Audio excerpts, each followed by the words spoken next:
in the context of the discussion, what does it mean to be human in a global age of technology? It's also about our humanity. When it comes to those language programs, as humans, we want to express ourselves. And somebody says, but are we going to stop writing poetry? And I don't think we're going to stop writing poetry. We're not going to stop that. But I think we are just adding to some things. We want to express ourselves. We want to elaborate with language, with art, and those kinds of things. As vozes do professor. أصوات المعلمون. 老師有話兒. Teachers' voices. Hello and welcome to a new episode of Teachers' Voices, the podcast made from stories of teachers from around the world, talking in their own words. I'm your host, Nina Alonso, and today we will continue with conversations about artificial intelligence in education.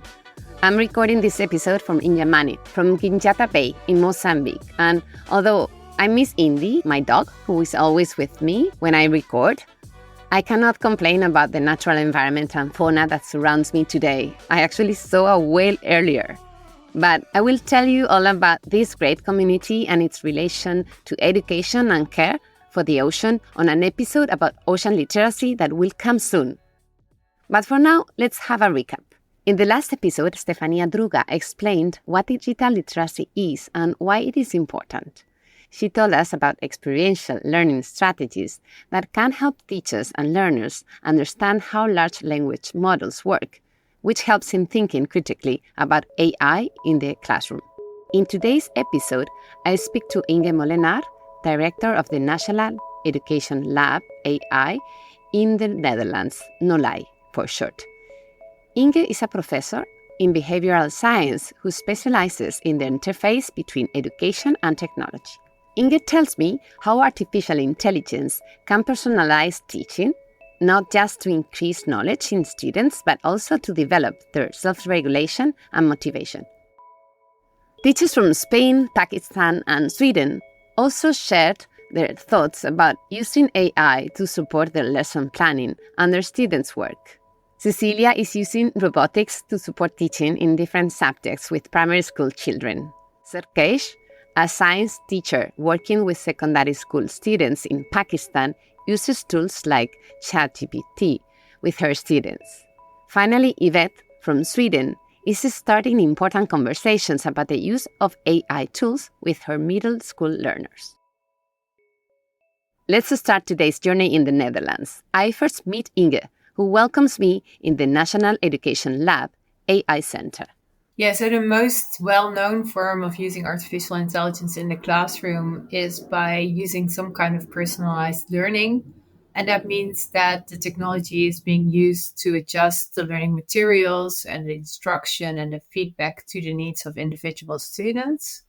And we do this, for instance, in intelligent tutoring systems or adaptive learning systems. So these are systems that students work with in the classroom to learn math, to learn grammar, and adjust to what an individual child needs. Intelligent tutoring systems are systems that really envision one student working behind a computer and providing direct and immediate feedback to the learning process.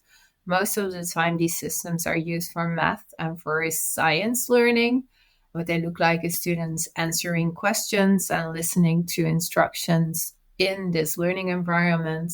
And then once they are working on solving math problems, they receive immediate feedback. So there are really different levels of adaptivity at the step, at the task, and at the curriculum level that can be integrated in these systems. In Series 2, I interviewed Nate Maddick from the platform Brilliant.org in an episode about mathematics teaching's methods and tools. Inge adds an interesting layer to thinking about personalized uses of AI. She comments of other uses or applications of artificial intelligence. Of course, it's integrated in games. Virtual reality and augmented reality are important examples in which artificial intelligence can be integrated. And then, of course, the most well-known example, I guess, is robots. For more on robots, I encourage you to listen to Goren Gordon talking about using social robots in the classroom to develop curiosity and creativity in our episode about 21st century skills in Season 1 of Teachers' Voices. Inge researches AI that develops skills rather than just building knowledge. But first, let's pay a short visit to Cecilia, a teacher in Spain. She tells us about her use of AI, virtual reality, and robotics with primary school children. Every Wednesday, I have a little group of 8 children, and with this group, I make activities related with robotics, programming. I try always that it is funny activities, so they are so excited to come to the class. I say robotics, and there are a lot of people that don't know what is that. Okay, I teach programming, 3D design, 3D printing, virtual reality, augmented reality. In primary, it's not robotics as it sounds. We mix robotics with other areas of education. For example, math and robotics, music and robotics. So all projects are related with the content of the area. For example, maybe they are learning the musical notes. I usually do small projects that they can do in one class and they can do individually. But at the end of the period, I make groups of 3 students or 4 students. So they have to collaborate between them to make the final product. For example, they have to build, they have to design prosthesis for the body. It can be a hand, an elbow, a knee, whatever they want, they can choose. And they have to design it with 3D design.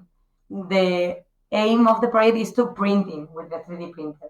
So I think it is fascinating how Cecilia helps her students use AI-supported tools to design and print 3D objects that improve people's lives. Whether you realize it or not, many of you have used AI to model students' knowledge development. This is because during the COVID pandemic, AI learning systems and tools were used in areas of the world where online tuition was possible.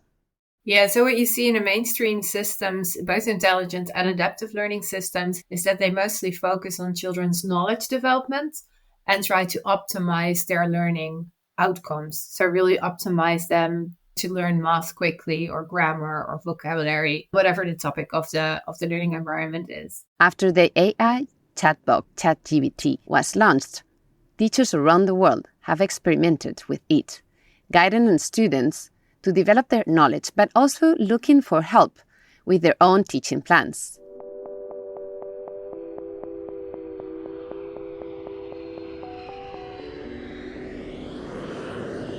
To find out more about what teachers are doing, let's travel to 2 very different contexts, Pakistan and Sweden. We first land in Lahore, the second most populous city in Pakistan. Sarkesh welcomes me, describing her teaching environment. The setting where my school is, it's an urban setting. We have 2 buildings in the school. One is used for early years, where the classes from playgroup till grade 3 are there. And then the other building where I am, it's for grade 4 till grade 11 students. I'm taking grade 7 and grade 8, and I'm teaching science. Then we have a basketball court, we have a football ground, and we have a cricket pitch where the students are trained. Nowadays we have these cricket matches going on, the trials are there, the students are coming early in the morning to participate in those selection rounds. As a mother of young children and a busy teacher, Sarkesh is always looking for ways to be an efficient teacher, and she is interested in understanding AI models and using AI tools to optimize her teaching work. For my lessons, since I need to plan a lot of activities, I am at times relying on it when I don't have time enough to plan my lessons or design the questions, or I'm not able to think of the ways to design the questions or what type of questions to write for a particular topic. I just use the AI to give me ideas, and I use them. So it has helped me in many ways as a teacher.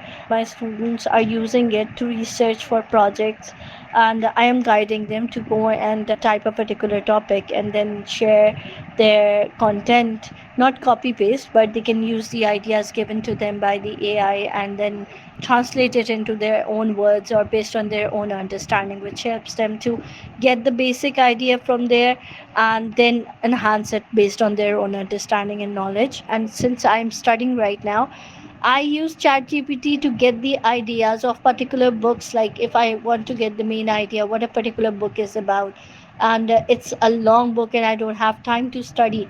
So what I do is I just ask it, kid, that I want the summary of the book. So it gives me the details of what the book is all about. Sarkesh reflects on how her students use AI tools for their class assignments and homework. When I talk about my students, it becomes a little difficult when we give them a task. I ask them to answer some questions related to heart or maybe lungs or how we breathe. So what they do is some of the times the students, they, instead of using the notes that were given in the class or the notebooks content or the reference book, instead of using that, they just go to the ChatGPT, they type the question and they get the answers, and it becomes a little difficult to be able to stop them. They try their best to hide it from me and use the ChatGPT for this purpose. It has happened, and it is normal that if I am teaching a particular vocabulary to them, the ChatGPT won't know and it will give them the answer from using higher level of vocabulary. So it is easier for me to identify, but at the same time, if I have to give them some research, instead of telling them to go through some links or Google them, I just tell them to go use ChatGPT or an AI. Just type in the word and you will get the main content. Just use it to rephrase it or write it in your own understanding as you understand it. So it is somewhat easier as a teacher to guide the students using the ChatGPT or an AI. It becomes a little challenging when they start relying on the AI to find answers to the questions that are given in the classroom. I would say it is convenient as well as it is challenging as well in the environment that we have here. The research that Inge is developing in NOLAI responds to the challenges that Sarkesh and other teachers face. So right now there's a lot of discussion about using generative AI in classrooms. And also there you can really carefully think about the different levels at which you can use it. So it's a totally different thing when students are using it by themselves to generate homework, which would be in direct relationship between the AI and the students. And of course, people are worried about that. But then if teachers use it to generate lesson plans or update lesson plans that they already used before, and they control them carefully afterwards and reuse that in the classroom, there are many different levels. There is the full automation where students are completely working with the AI themselves, and these teachers using this as a tool to update their learning processes. And there are many different ways of using these new models. So thinking about these different use cases and plotting them on the different levels of control really helps you to think about what we find acceptable, what do we feel comfortable with, and what does that mean for students learning and teachers teaching. Inge's research also explores how AI might help students self-regulate their own learning processes and monitor their motivation while learning. Yeah, so what you see in the mainstream systems, both intelligent and adaptive learning systems, is that they mostly focus on children's knowledge development and try to optimize their learning outcomes. So really optimize them to learn math quickly or grammar or vocabulary, whatever the topic of the learning environment is. This is a topic that we're quite well advanced in. So we have many ways of modeling students' knowledge development in a quite accurate way over time. And that is what is used in these systems. Now, if we think about students' motivation and students' self-regulation, these are also very important aspects for students to work on while they are learning. But we don't really have very good and advanced models yet to understand how the self-regulated learning of children is taking form over time. So in these systems, we don't see personalization towards the motivation or the self-regulation of learners. And this is something that we're trying to address in my research to make sure that we're also not only steering students to learn the learning content as quickly as possible, but also helping them to develop these important self-regulatory skills to control and monitor your own learning, because that is a skill that they will need throughout their lives. And we do that by showing them how their learning trajectories actually develop over time. So really giving them a mirror to look into to see how their learning is actually taking place and how they're currently controlling and monitoring their learning. And by shaping that awareness, we really want to make them aware of the importance, but also of their current strategy use, and then try to teach them new strategies and new ways to monitor and control their learning. We do that by giving them the dashboards, but also by giving them more agency while they are learning. So giving them more room to make choices, to make good choices, helping them in making good choices, and in that way actually reducing the amount of agency or control that the learning systems are giving, and actually allowing students to work on their own agency and develop that in line with their actual skills at that point in time. So this is really a new way of using AI, not so much to help them learn quickly, but also to help them develop these new skills that they really need in order to be effective learners over time. Inge mentioned motivation, which is something that I am particularly interested in, and how AI teaching support can help the learners assess and manage their own motivation over time. You can do something quite similarly with motivation, where you say, okay, we're going to try and model how students are motivated. I wanted to know more about the role of teachers, and Inge explains that her research team works closely with teachers when developing new models and systems. Yeah, the role of teachers is very important. We try to start from a question that teachers already have. So in fact, with the work on self-regulation, teachers really asked us, how can we work on these self-regulatory skills? How can we develop them in children? And how can we make sure that we're developing them over time in a profound manner? We consult also with the students themselves to really ask them, what do you see here? What does this mean for you? And does it actually convey the message that we're trying to give you? So in that sense, we always work very closely in co-creation with the teachers and the students that are actually working with our systems. I love the fact that Inge's research responds directly to teachers' concerns and that teachers have been involved from the beginning in the development of new AI models. As I said in the past episode, while preparing these episodes, I talked to teachers from varied contexts. I listened to concerns about the safe use of AI, about developing a critical awareness to how these models can be useful and how to take control. AI is the new support for teachers, students, and I think that it's going to go a long way. But at the same time, since it's providing you information from multiple resources around the world that it finds, you cannot rely on it completely. Obviously, when AI comes into the loop, it takes over tasks from the teacher, which also means that teachers lose autonomy over their teaching and the way that they're approaching their students. There are different levels there, and it's really important to think about at which level you're comfortable using an artificial intelligence for certain tasks and which tasks and activities you really want to perform yourself as a teacher. I think that's a dialogue we're only just recently started, thinking very carefully about the different levels of control. That's also related to one of the models that I created to really help teachers think about the level of control they are giving over to the artificial intelligence and what that means for their own teaching. Having the discussion with teachers and with students about what are the type of data that they are willing to share, that students feel comfortable with sharing with their teachers, sharing with the system, and how that type of autonomy over your own data and privacy issues can be maintained while we're developing solutions like this. This is a dialogue that, at least here in the Netherlands, we do in the National AI and Education Center, together with schools, but also together with companies that are developing that tech and with scientists to really see what does that mean and how can we do this in a very careful and responsible manner. We travel to Sweden, where we find Yvette, a teacher whom I have been wanting to talk to for some time, as I follow with interest her personal commitment to her students' progress and innovation in education, driven by the question, what does it mean to be human in a global age of technology? Yeah. Are we recording now? Yvette welcomes me in the International School in Helsingborg, a beautiful coastal area in Sweden where Yvette teaches and also spends much time biking and enjoying nature.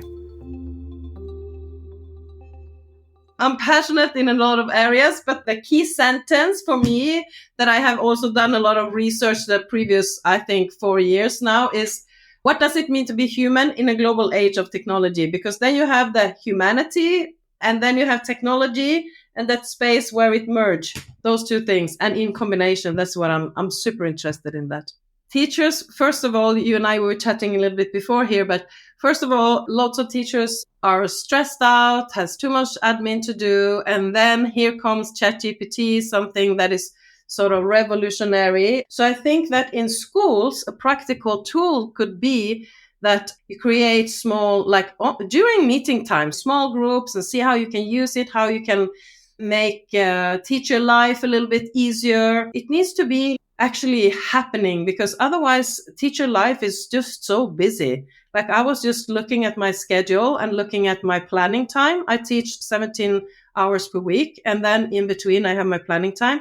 But at the end of the day, our time is eaten up by a lot of things. And then you want to be there for the students and things always happen in the teacher life. It comes down to time and what am I as a teacher going to put my energy and focus on? Yvette mentions that she's already using ChatGPT for her teaching work. If you add that to the procedure when we work, imagine if you're working in an innovation unit at work and you're also using ChatGPT. I've been creating my unit with the help of ChatGPT. My gosh, I have had some really, really nice unit descriptors that I, of course, changed because let's say I get one paragraph from ChatGPT. And then I get maybe 2 words. I'm thinking, wow, those were really good words. I'm going to add that.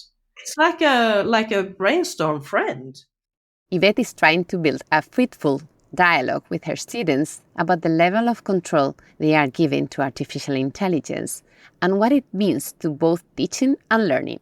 We are looking into the communication model with the sender, receiver, medium, and all that. But the layer that I added now is AI. What is it that we see? What is it that we hear? What is reality? Is reality changing? What is digital? What is analog? I started with a lot of provocations with pictures, with films. It's so new. So young people, they want to experiment with things and see what they can get out of it. And they are not scared. They are just pushing limits. They are just they're just trying and see how you can use it. There are so many possibilities. Last year, I also did Socratic seminars with them in connection with literature. And I'm thinking of adding that to discussions about AI now because it will fit so well. They are smart because we are also, of course, talking about the elephant in the room, like in schools, is this cheating? Where does the line go? And also, and then they came up with a super easy definition. They said that if I'm taking something from ChatGPT, I'm just going to quote it and put it as a source. So we started to play with that when we didn't have any clearer directions. So then we said, use it as a source. And so that's how we started to play with it, actually. We are in the phase of learning. So we are learning together with them and we are learning together as teachers, as a school. We thank Yvette for her insights. And as we leave Sweden, let's conclude the episode with one recommendation by Inge Molenaar. She summarizes the importance of a human-centered approach to using technology in education.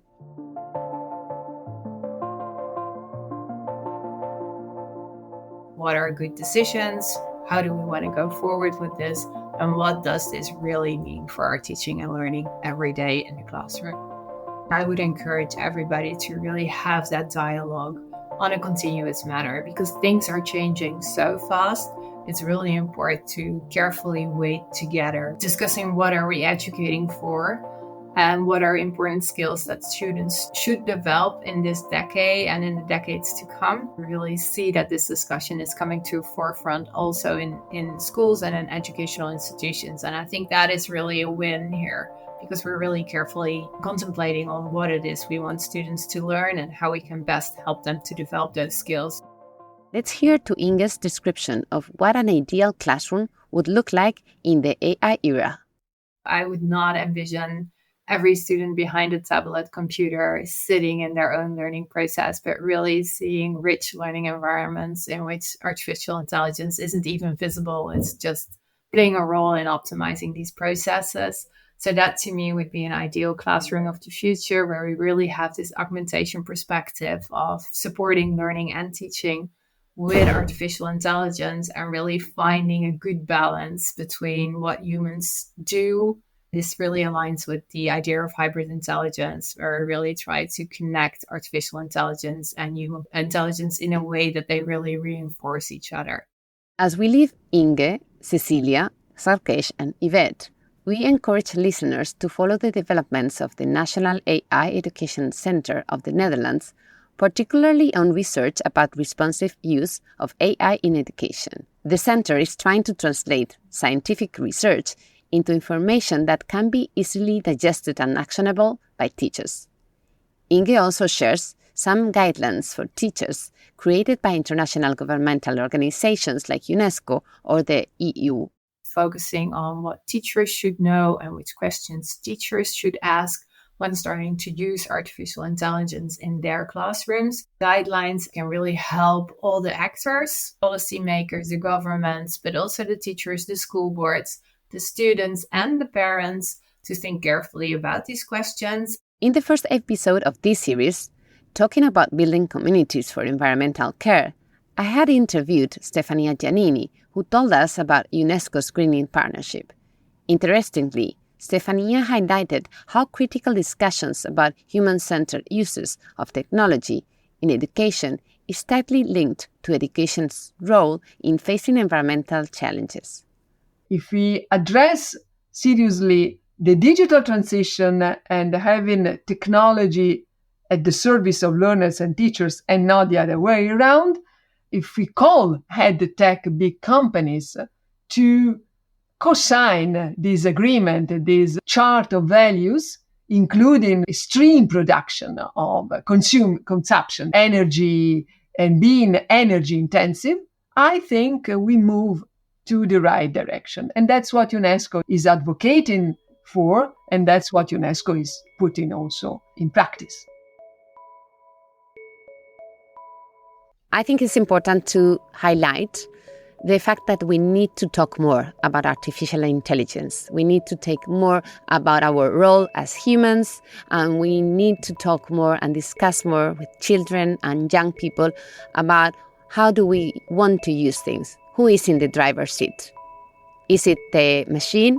Is it our laziness? Or do we really want to take control of how we move around the world, how we own our learning processes? What do we want to use it for? Also, I think we need to think, we need to talk, and mainly reflect critically on how can we include everyone in the use of artificial intelligence tools and systems. And what is the connection between artificial intelligence and art? What is the connection of artificial intelligence and environmental impact? What is the connection of artificial intelligence and the digital gap and access to people who don't have internet access? All these conversations we should have, in addition to, of course, conversations about security of data and our own agency.